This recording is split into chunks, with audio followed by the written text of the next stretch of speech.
మరి చాలామంది ఏమనుకుంటారంటే, మరి ఈ బండపై నా సంఘమును కట్టుదును అనగానే పేతురు అనే బండపై యేసుప్రభువు వారు సంఘాన్ని కట్టారు. ఆయన సంఘమే. ఆయన బండ ఏది అంటే పేతురు అనుకుంటారు. లేదు, ఇక్కడ గ్రహించాల్సిన సత్యం ఏంటంటే, ఆయన ఒప్పుకున్న ఒప్పుకోలు, ఆ ఒప్పుకోలుపై దేవుడు తన సంఘ పునాదిని వేశాడు. ఏంటి ఆ ఒప్పుకోలు?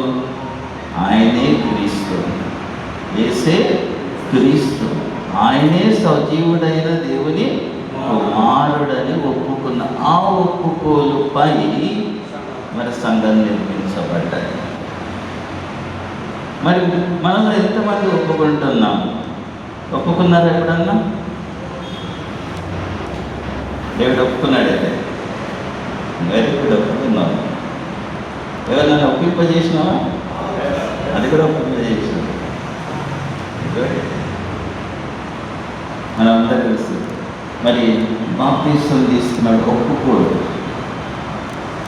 ఏం ఒప్పుకుంటాను? నువ్వు ఒప్పుకున్న ఒప్పుకోలను బట్టి మరి ఏగల మనకు బాప్తిసం ఇస్తారు. ఏంటి మరి? ఆయన దేవుని యేసు దేవుడు కుమారుడని నీ పెదవులతో ఒప్పుకొనుచున్నావా అంటే ఒప్పుకొనుచున్నాను అంటాం. మరి మనం ఎవరికైనా బాప్తిసం ఇచ్చిన ఆ ఒప్పుకోలును బట్టి మనము బాప్తిసం ఇస్తాం. అంటే సంఘపు పునాది అంతా ఆ ఒప్పుకోలు పైనే ఉంది. ఆ ఒప్పుకోలు లేకపోతే ఇక సంఘమే లేదు. మరి ఆ ఒప్పుకోలు దేవుడు ఎవరికి బయలుపరిచిండో? పేతురుకు బయలుపరిచిండు మొట్టమొదట. కనుక పేతుడు ధన్యుడయ్యాడు. అందుకే యేసుప్రభువు ఆయన ఏమంటున్నాడు? నీవు ధన్యుడవు అని అంటున్నాడు.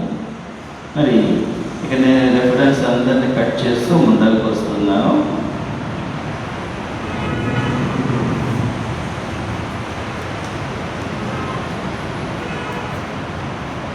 ఒక్క రెఫరెన్స్ అయితే చదువుకుని ఎఫెసీ దగ్గర రాయబడిన పత్రిక 2వ అధ్యాయం 20 వచనాలు చదివి ముందుకు వెళ్ళిపోదాం.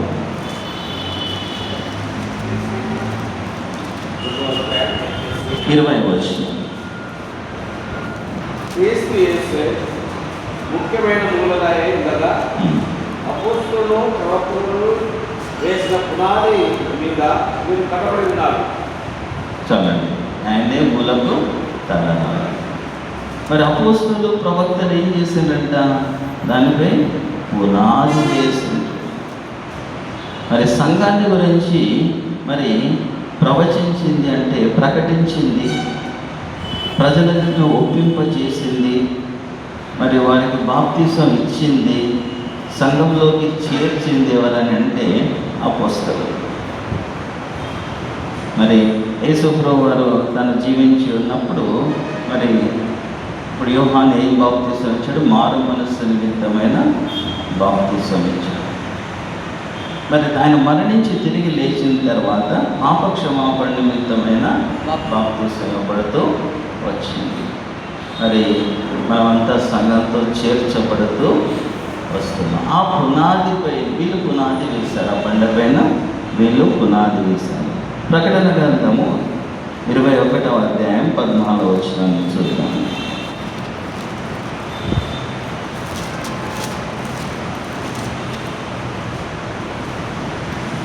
ఆ పట్టణపు ప్రాకారము 12 పునాదులు గలది. ఆ పునాదుల పైన గొర్రెపిల్ల యొక్క 12 అపోస్తలుల 12 పేర్లు కనబడుచున్నవి. ఆ పట్టణంపై ఉన్నాయట 12 గుమ్మాలు ఉన్నాయట, 12 అపోస్తలుల పేర్లు ఉన్నాయట. గొర్రెపిల్ల సంఘం దానిపై ఉంటుంది. అంటే వాళ్ళు వేసిన పునాది. మరి వాళ్ళే మరి ప్రవచించారు. దాన్ని బట్టి మరి సంఘం నిలబడ్డది. సంఘం అయితే క్రీస్తు చేత స్థాపించబడ్డది. కానీ లోకమంతటా మరి దాన్ని మరి సువార్తను ప్రకటించి మరి సంఘాన్ని అభివృద్ధి చేసింది ఎవరంటే మరి అపోస్తలులు.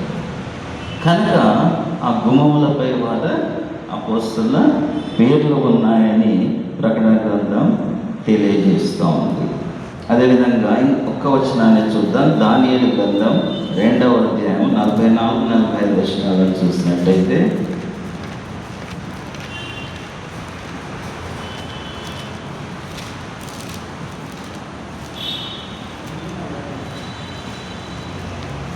నలభై 45. ఆ రాజుల కాలంలో పరలోకమందున్న దేవుడు ఒక రాజ్యము స్థాపించును, దాని ప్రజలకి నాశనం కలదు. ఆ రాజ్యం దాన్ని పొందిన వారి కాక ఎవరికి చెందదు. అది ముందు చెప్పిన రాజ్యములన్నింటినీ పగలగొట్టి నిర్మూలం చేయదు, కానీ అది యుగయుగముల వరకు నిలిచి. చాలండి. ఇక్కడ చూసినట్టయితే ఆ రాసుల కాలంలో మనం మరి ఇక్కడ మీద నుంచి చదువుకుంటూ వచ్చినట్టయితే నెబుకద్నెజరు పడ్డ కళ. మరి దానియేలు దాని భావాన్ని చెప్తూ వచ్చినప్పుడు ఇది చివరికి వచ్చిన మాటలు ఇక్కడ. మరి ఆ రాజుల కాలంలో చూస్తూ వచ్చిన రోమీయుల కాలం వస్తుంది. ఆ కాలంలో దేవుడు తానే ఒక రాజ్యాన్ని స్థాపిస్తాడట.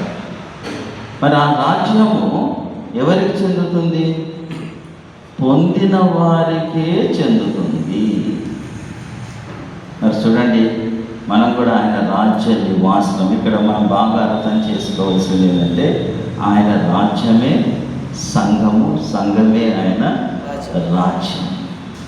మరి చాలామంది ఇక్కడనే పొరపడుతూ ఉంటారు. మరి దానికి కూడా ఎన్నో రిఫరెన్స్లు ఉన్నాయి. రాజ్యాన్ని సంఘాన్ని పోలుస్తూ ఉన్న రిఫరెన్స్. కొన్ని సందర్భాల్లో సంఘంగా వాడాడు, కొన్ని సందర్భాల్లో రాజ్యంగా చెబుతూ వచ్చాడు. మరి ఆ రాజ్య నివాసులు ఎవరైతే దాన్ని పొందుకున్న వాళ్ళే. ఇప్పుడు మనం ఆయన రాజ్య నివాసులం. ఎందుకంటే మనము బాప్తిసం పొంది మరి ఆయన సంఘ సభ్యులమయ్యాము. మనం పొందుకున్నాం కనుక ఆయన రాజ్య నివాసం. పొందుకున్న వాడికే చెందుతుంది, పొందని వాడికి చెందదు.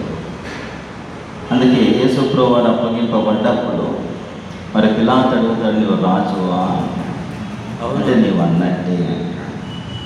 మరి నీ రాజ్యం ఎక్కడ ఉంది అంటే ఇహలోక సంబంధమైనది కాదు, అది వచ్చే ఉన్నదనే మాట కూడా వాడారు. మరి ఏది మరి వచ్చే ఉన్నదంటే ఎక్కడ ఉంది? మనకు అనిపిస్తలేదే. అంటే మనం చూడలేకపోతున్నాం, మనం గ్రహించలేకపోతున్నాం, అర్థం చేసుకోలేకపోతున్నాం. మరి ఆయన సంఘము, మరి ఆయన రాజ్యము పెంతెకోస్తు దిన బలముతో నిరూపించబడ్డారు. ఆయన బయలుపరిచింది. మరి ఆయన మన పెంతెకోస్తు దినాన మరి పరిశుద్ధాత్ముడు దిగి వచ్చినప్పుడు మరి అక్కడ పేతురు అక్కడ అపోస్తలులు మాట్లాడినప్పుడు ఎంతమంది బాప్తిసం పొందారంటే 3,000 మంది బాప్తిసం సంఘంలో చేర్చబడ్డారు అక్కడ. మరి ఈ సంఘం అంటే ఈ రాజ్యం పొందిన వారికి మాత్రమే చెందుతూ ఉంది, ఎవరికి చెందదు. కనుక ఆ రాజ్యం స్థాపించబడ్డది మరి ఆ అదే సంఘమై ఉంటుందని మనము గ్రహించుకోవాలి. ఇంకా మనము ఒక 2-3 రెఫరెన్స్ అపోస్తల కార్యంలో 4వ అధ్యాయం 10వ వచనాన్ని, మీరందరూ ఇశ్రాయేలు ప్రజలందరూ తెలుసుకొనవలసినదేమనగా, మీరు సిలువ వేసినట్టు మృతులలో నుండి దేవుడు లేపినట్టు నజరేయుడైన యేసుక్రీస్తు నామముననే వీడు స్వస్థత పొంది మీ ఎదుట నిలుచుచున్నాడు. మళ్ళీ ఇంకా 1 పేతురు 2వ అధ్యాయం 4 నుంచి 8 వరకు. ఇక్కడ 10, 12 వరకు 12 వరకు చదివారా? 10, 11, 11 వరకు 12. ఇల్లు కట్టువారైన మీరు తృణీకరించిన రాయి ఆయనే. ఆ రాయి మూలకు తలరాయి ఆయన. మరియు ఎవరి వలనను రక్షణ కలగదు. ఈ నామముననే మనం రక్షణ పొందవలెను కానీ ఆకాశము క్రింద మనుషులలో ఇవ్వబడిన మరి ఏ నామమున రక్షణ పొందలేము అనే. ఆ రాయి ఎవరు? క్రీస్తే. మరి పేతురు కాదు. పేతురు ఏంటంటే ఒప్పుకోదు, స్థిరమైనది, కదల్చబడనిది అనే దానికి అర్థం. ఇక్కడనేమో ఆ రాయి క్రీస్తే అని చెప్పబడేది. 1 పేతురు 2వ అధ్యాయము 4 నుంచి 8 వచనాలను చూసినట్టయితే మనుషుల చేత విసర్జింపబడినను దేవుని దృష్టికి ఏర్పరచబడినది అమూల్యమును సజీవమైన అయ్యకు వద్దకు వచ్చిన వారై యేసుక్రీస్తు ద్వారా దేవునికి అనుకూలమగు ఆత్మ సంబంధమైన బలర్పించటను పరిశుద్ధ యాజకులుగా ఉన్నట్టు వీరు సజీవమైన రాళ్ళ నుండి ఆత్మ సంబంధమైన మందులుగా కనపడుచున్నారు. ఏలైనగా ఇదిగో నేను మనుషులలో ఏర్పరచబడినది అమూల్యమగు మూలరాతిని శివులతో స్థాపించున్నాను. ఆయన విశ్వాసం నుంచి వాడు ఏమాత్రము సిగ్గుపడు అన్న మాట లేఖనమందు వ్రాయబడినది. విశ్వసించున్న మీకు ఆయన అమూల్యమైన వాడు. విసుగుపడి వారికైతే ఇల్లు కట్టువాని ఏ రాత్రి నిషేధించమో అదే మూలకు తలరాయి అయ్యింది. చాలండి, అదే తలరాయి అయ్యింది. మనకి అపోస్తల కార్యము చదవాల్సిన అవసరం 8:37 కూడా అక్కడ మరి నపుంసకుడు బాప్తిసం పొందడం కూడా మనము చూస్తూ ఉంటున్నాం. మరి అక్కడ నీళ్ళు వచ్చినప్పుడు నపుంసకుడు కూడా మరి బాప్తిసం పొందాలని అనుకుంటా. ఒక మాట ఎవరైనా చదవండి. 8వ అధ్యాయం 37వ వచనంలో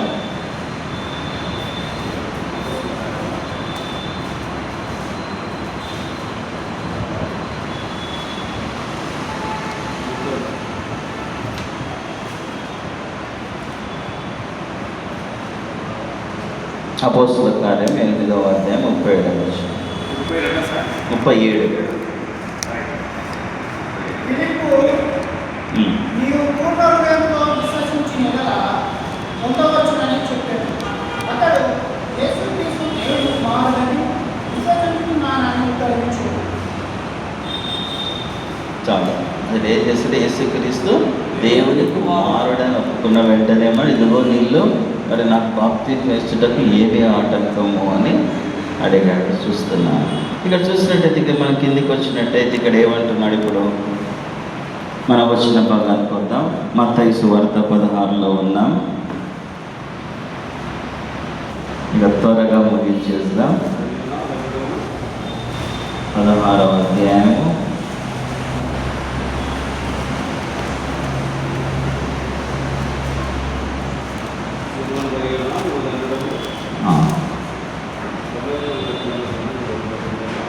18.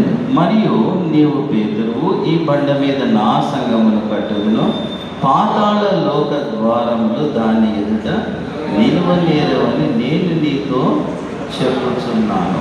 ఏంటి నిలువనేరవట? పాతాళ లోక ద్వారములు నిలువనేరు అనేది. పాతాళము అంటే నరకం కాదండి, ఇది ఇంగ్లీష్లో హేడ్స్ అని అంటారు, మరణ ద్వారం. మరి పాతాళం వేరు, నరకం వేరు. మరి యోబు గ్రంథంలో కూడా మరణ ద్వారం ఉంది, పాతాళ ద్వారం అని కొన్ని చోట్ల రాయబడి ఉంది. మరి ఇప్పుడు అవన్నీ చూడకుండా మనం ఏం చేస్తున్నామంటే మరి ఈ మరణ ద్వారాలు ఈ మరి దాని ఎదుట నిలువ నేరము.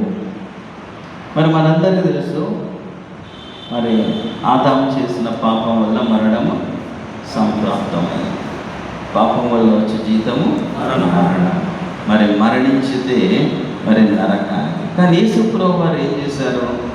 ఆయన తన పునరుద్ధానాన్ని ముందే ప్రకటించడం, మరణము పునరుద్ధానాన్ని ప్రకటించే మత్తయి సువార్తలో ఆయన ప్రకటిస్తూ వస్తున్నాడు. మత్తయి 6:21 వచనాన్ని చదవండి. అదే కిందికి చూసినట్టయితే 21లో అప్పటి నుండి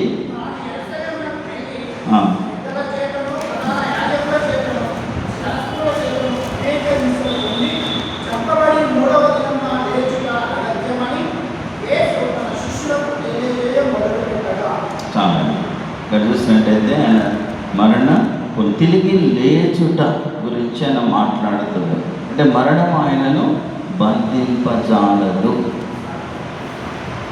అది అనే విషయాన్ని, అందుకే మనందరికైనా శిలువపై మరణించి తిరిగి లేచుట ద్వారానే క్రైస్తవ్యం ఉంది. మరి యేసు ప్రభు తిరిగి లేకపోయినట్టయితే మనకు రక్షణ లేదని మనందరికీ తెలుసు. కనుక మరి పాతాళ లోక ద్వారా దాని ఎదుట నిలువలేరు అంటే దాని అర్థం ఏంటంటే ఇక మరణం మనపై ఏలదు. మనం ఒకసారి రక్షింపబడి సంఘంతో చేర్చబడి సంఘంలో జీవిస్తూ, ఎందుకంటే మరి ఆయనే నేనే మార్గమును సత్యమును జీవం అన్నాడు. నా ద్వారా తప్ప ఎవడును తండ్రి వద్దకు రాలేడు.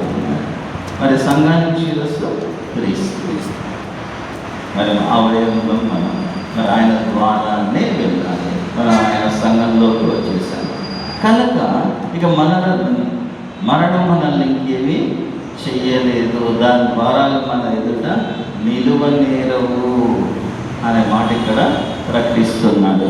యేసుప్రభువు వారు కూడా మరణాన్ని జయించి తిరిగి లేచాడు ఆయన. కనుక అపొస్తల కార్యం 2:24 చదువుకుని ముందుకు వెళ్ళిపోతాం.